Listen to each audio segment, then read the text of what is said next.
So I want to discuss this and more with our chief political correspondent, Dana Bash. Dana's with me here in the Situation Room. Dana, why do you think it took these Republican leaders so long to condemn these outrageous comments from this Congresswoman? It's a difficult question to answer, and we haven't been able to answer, to ask any of the leaders themselves why it took them so long. I mean, this is a pattern for Marjorie Taylor Greene to say outlandish, ridiculous things, and then they have to answer for them. This is a whole different ballgame, though, and this is a completely different situation. And I think it took a while for them to realize that. I don't know why it took them that long to realize that, but they clearly are kind of exhausted by having to, say yes or no to whatever she says, because she is so powerful, and they know that she is powerful when it comes to one of the most important things, which is fundraising. And finally, they realized after the third time she was given a chance to either recant or retract or clarify, she tripled down on these repulsive comments, Wolf. Yeah, I mean, it's really sick when you think about it.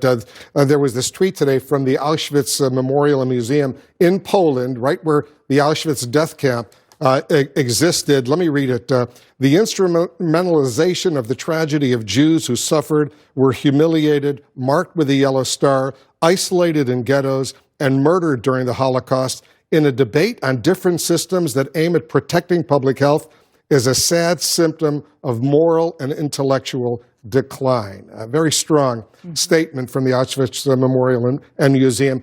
For you and me, it's not just political. It's not just the story we're covering. This is a very personal issue, given the fact that both of us, we lost family during the Holocaust. That's right. And none of this should be political. This isn't about political party.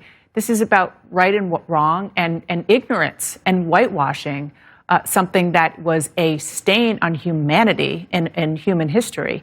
And the fact that Auschwitz had to come out with this incredibly powerful tweet. My grandparents were Nazi refugees. My great-grandparents perished at Auschwitz. Maybe a yellow star was something that was, yellow star was horrible. Being gassed, which is what my great-grandparents were, is a whole different thing. And to compare that to the notion of public health and wearing a mask is just beyond the pale. I can't imagine what it's like for you, Wolf. Your parents were in slave labor camps. Yeah, and I'm a son of Holocaust survivors, but all four of my grandparents were murdered during the Holocaust. Two of them at Auschwitz were murdered. I never knew any of my grandparents as a result of that. My parents did survive. They were young, they were strong, and they came to the United States, started a new life after World War II in beautiful Buffalo, New York, and had this great opportunity. But I've often said, especially since we saw on that January 6th assault on the U.S. Capitol, that guy wearing that Camp Auschwitz shirt.